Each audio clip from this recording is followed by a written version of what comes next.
Hey guys, Sauniche here with some Heroes of the Storm for you. This is the second match of the... That was quite loud. I'm not really sure what happened to my volume there, but this is the second match between Cloud9 Vortex and Tempo Storm from the Titan Arena tournament. This is a best of 3. The first match went to Tempo Storm. And if we take a look at our teams, let's pause this just for 1 second. We do have Soldier playing Tassadar, Arthalon playing the Lost Vikings, KO on Nazeebu, Dreadnought on Rhaegar, and Glaurung on Stitches. And on the other side, in red, we have Syracuse playing Asmodan, Zizix playing Uther once again, Fan switching from Sergeant Hammer over to Vala. We have Bobby Hank Hill playing ETC as opposed to the Stitches, and Taza playing Diablo. So we have an interesting composition coming here, especially given the fact that Asmodan has taken Taste for Blood to start off with. We'll see if he's able to stack this well or not. Diablo still waiting to take his talent, but so far pretty standard from everyone. I'm going to get Viking Horde instead of the block on Olaf. It looks like we're going to have Nazeebu versus ETC on the bottom lane, which is an interesting choice, but ETC is a good split pusher. Given the fact that he's down there, we'll probably end up seeing Stage Dive instead of Mosh Pit, which I'm not really sure I would completely agree with, because there's actually only one stun on Tempo Storm to take him out of that mosh pit, and it's on Stitches. So odds are he will catch Stitches in there. There we go. Volume is way off right now. I'm not really sure what's up with that. So not much going on here. Looks like they are splitting the Vikings up. Olaf is up onto the top to soak up there while everyone else deals with stuff on the bottom. But he may end up putting them in separate lanes. Putting Olaf in a lane by himself is much less risky than putting one of the other two Vikings, given that Olaf is much more powerful. Looks like Diablo actually ended up going down here on the bottom. I apologize for missing that. So there is 8 coins right now being turned in by Tempo Storm. That 2 remaining coins are down here on ETC and Vala. Here's Syracuse. Let's take a look at him and see what he's doing. Up to 6 so far, a minute 30 in. That'll bump it up to 8 right there, but he's getting no help and no support in doing that. Meanwhile, Arthalon up here using both Vikings to great effect, stutter stepping with them, forcing Zizix back from that attack. Looks like KO down here, taking on Bobby Hank Hill in the ETC. 8 coins already. Looks like Glaurung and Dreadnought are going to pick up some as soon as these Merc camps become available at the 2-minute mark. There they are up. They are already in position to take these coins and get this turn rolling. We do have just Balog, I believe that is this one. Eric, sorry, just Eric now being microed. Not really sure where Balog went. There he is. He ended up going home, but they did pick up their spin to win talent to give them that first regular ability. There's that last turn in by Dreadnought. Glaurung is having a little bit of trouble here by himself on the Giants, but be able to clean that up in just a second. So looks like Vortex here going hard after Balog, but not going to be able to get him. Arthalon doing a great job of keeping his Vikings split, but also picking up a lot of that experience. Although there's Arthalon getting nuked out of there, picked up by Taza and thrown over his shoulder. Here come the other 2 Vikings. We'll see how they end up helping out with this. It looks like we are going to see Jump. That would have probably saved Balog had he had that talent available at the time. But unfortunately for the for Vortex, that is their only kill so far. You can see 0.75 kills, which means they have killed 3 Vikings. Each one of them counts as a quarter of a kill. Big push happening down here and up top, so we might end up just trading forts, although Lost Vikings are putting up a valiant effort. I know this looks like a 3-on-3, but it is not a 3-on-3. Although with Uther out of mana, Vala getting dangerously low, along with Diablo, it might turn into a 3v3. So there's that jump. So we may see a trade of forts here. Bottom fort for the top fort. Olaf goes down finally. Looks like soldiers moved up to help out Arthalon. So they're up to 1 full kill. But it has taken them 4 Vikings to get there. Let's take a look at Syracuse, see how he's doing on his stacks. That was a nice drop. 40 now at the 4-minute mark. Doing much better than he was earlier in the game. But we still have mercenaries pushing this bottom lane of Vortex. These buildings are going down rather hard. Soldier pushing forward here at Tassadar. Second chests are now up. And Tempo Storm will have their ultimates here in just a second. Looking at our... Let's see, Vile Cleaver is an interesting choice on Stitches. Normally you'll see Amplified Healing taken at this spot, but that is because he's getting Putrid Bile. Okay. Now I understand, but Longboat Raid, Archon, Ravenous Spirit, Ancestral Healing, and Putrid Bile for Tempo Storm. Along with another turn-in that is more than enough coins. They could have actually just did the 7 and the 5. And we even have Static Charge, so going very aggressive Tassadar right now. And that will take out this mid fort with those 2 shots and severely damage the top fort. Let's see, how is he doing? 60 stacks now at the 5-minute mark. So Syracuse is actually stacking remarkably well without a lot of backup coming in. He is one-shotting the creep waves now. You'll see that going on right there. There's Nazeebu. Moving in, picking up a couple of coins here and there. Looks like Ziziz and Taza want those coins. Wouldn't be surprised to see him coming here. That mule taken by Nazeebu, playing a very nice support style. Nice hook right there, but we have a team fight brewing, and we are actually going to close this and give you guys a better view. Zoom out, close the UI, and we have a big fight going on. Ancestral Healing on KO, who didn't actually need it at the time.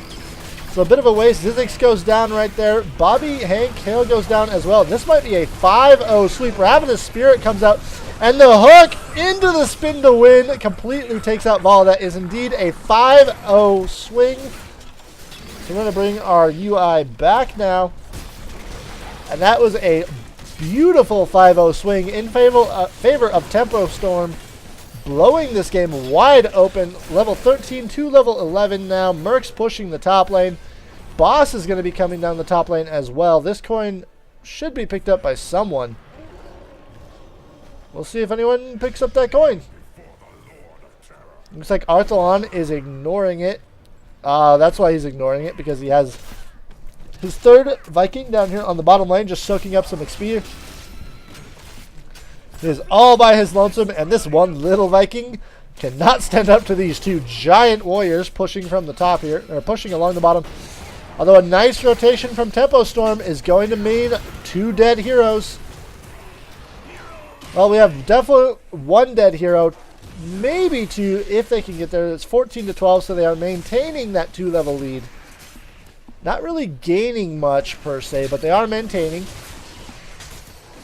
Taking these bottom mercs without much trouble. Diablo is reviving in 8. Clairvoyance from Uther revealing what is going on the map. Unfortunately for Vortex, they cannot contest that in any way, shape, or form. And we have 14 coins being turned in here for Tempo Storm. Kaio moving out and zoning for his allies here. So that is 1 more turn in with everything dead. Luckily for Vortex, there is no damage done to the mid, unlike the top and the bottom, where damage has been done, so it would kill those keeps if it decided to focus that lane first.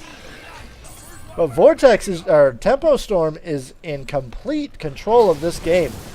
From the very beginning to through to the end, they have just been non-stop aggression, non-stop team fights, and it is 7-1 in that kill ratio. 2.5 level lead for Tempo Storm. Let's look for a hook here from Stitches if they can pull him in. 4 Siege Giants moving along the bottom here. Oh, that hook misses Fan just barely. And here is the saving grace of Vortex is their Asmodan at 154 stacks. He is making this explode. The only concern is whether or not he has enough time. So as I was saying, we would probably see stage dive from ETC because he is their split pushing hero. Lightning Breath, Blackpool, Strafe, and Divine Storm. Pretty standard stuff all around. So nothing too surprising there. We do have Prescience and Dimensional Warp to help Tassadar with his survivability, help him get out of bad positions. So Syracuse is up to 178. Now here's ETC split pushing along the bottom, trying to get that extra experience for his team, and then using the mosh pit to get to the team fight immediately. Unfortunately, another turn in from Tempo Storm has the one keep down for Vortex, and another one that is going to be, actually probably will not get damaged at all. We'll have a couple of shots hit here, and then that last one, I think will land on the gate. Nope, that was it. But Tempo Storm is in complete control of this. You can see every single Merc camp, except for their own bruisers actually, has been taken by Tempo Storm. There's Uther trying to fire out a couple of things. Let's take a look at our experience gain right now, just to see what's going down. XP contribution from, actually from the Lost Vikings is fairly high. Not that much higher than the rest of the team, which is what I would have expected. But here we have 3 different auto attacks helping out to take, or helping to take these chests. So the Lost Vikings are exceptionally good at that, but that is, I believe they have, let's see, 16 coins, almost enough for a turn in. This last 8 right here, the last 2 right here will be enough. And Vertex almost can't even leave their base. They need to stop this turn in, but they're just being very, very timid about it. And so we're not really seeing a lot out of them. Pretty one-sided game so far at the 11-minute mark here. Especially with the Mercs, just the Merc control from Tempo Storm has just been incredible. There's even more Mercs moving across the map. There's lane pressure in every single lane for Tempo Storm.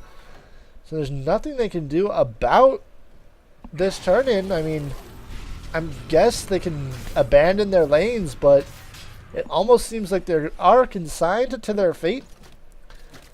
We'll see if we have another big team fight brewing somewhere around here. There's that hook trying to catch Fan, but she decided to juke the other way. Here's the Siege Giants once again for a 4 giant push on the bottom. Boss is back up, but I don't know if either team really wants to go for it. There's all the mercenaries that they could want pushing along the bottom lane. And they are moving up to the top. Looks like Rhaegar's taking these Mercs right here. Pushing a ton of pressure onto Vortex. They are down 2 keeps now thanks to these turn-ins that are just seemingly non-stop turn-ins from Tempo Storm. So, oh, they know they're in position. Lost Vikings going to play Distraction while the rest of Tempo Storm just takes the boss. Nope. They wisely decide to back up, and it looks like we might actually have a big fight here. So we're going to get rid of the annoying screens, and there comes ETC, but the Ravaging Spirit from behind the wall. Uther actually manages to get there and get the stun off. Ultimate's going off every which way. Ancestral healing to keep Warung alive, and Diablo goes down, but he will be back immediately. There goes Uther as well. Viking Longboat is up, and Uther actually takes out the Longboat from the grave using his Divine Storm. There goes Syracuse down. Now we have Fan and Taza moving around right now.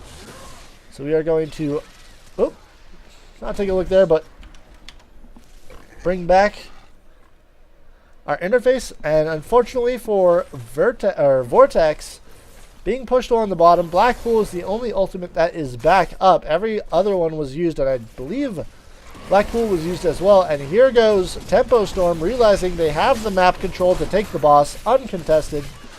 There's nothing that that Vortex can do to stop this. And that is dangerously close to being the game. Only one fort up, and looks like 5, 6, 12, 16 coins for Tempo Storm. It'll be 20 once they take both of these flags down here on the bottom. And chests are up too, with the boss moving across the map. I don't know if there's much that there's not much that Vortex can do here to try and win this game. This next turn in, which will go completely uncontested, is going to take out this fort, this tower, and do a decent amount of core damage. Oh, but looks like the Mosh Pit coming in, and with that Ravaging Spirit coming up, there comes the Strafe. Maybe Vortex can make something happen. There goes Uther down, there goes Diablo down. And without being able to secure the kill, there we go, there goes Stitches. And there's a nice lob on Asmodan. He is doing plus 226 damage. Vala goes down, but unfortunately that is a 4-1. And there's a Manor Mule. A 5-1 swing now. That is a 5-0 swing right there. And everyone knows that that is it. They are all saying GG, well played, to each other. And they all know that that's going to be the end of the game right there. Dreadnought comes in, butt bites the core, and finishes it out right there. That level 20 edge coming for Tempo Storm right there. So much more lopsided game than the last one. 15-2 and 6/4-1. But I still enjoyed it. I enjoyed seeing Asmodan trying to get that build off. He did a pretty decent job, all things considered. Got up to about 260 bonus damage by the end of the game, which is not too shabby at all. And other than that, I mean, we're seeing pretty basic stuff. Rewind on Tassadar is an interesting one. Gives you 4 Psy Storms at the end of the game. And actually 4 dimensional shifts too, but not something we're super used to seeing. Usually we'll see the improved Twilight Archon here, but worked out well for them. They didn't actually need those level 20 talents, and I will see you later.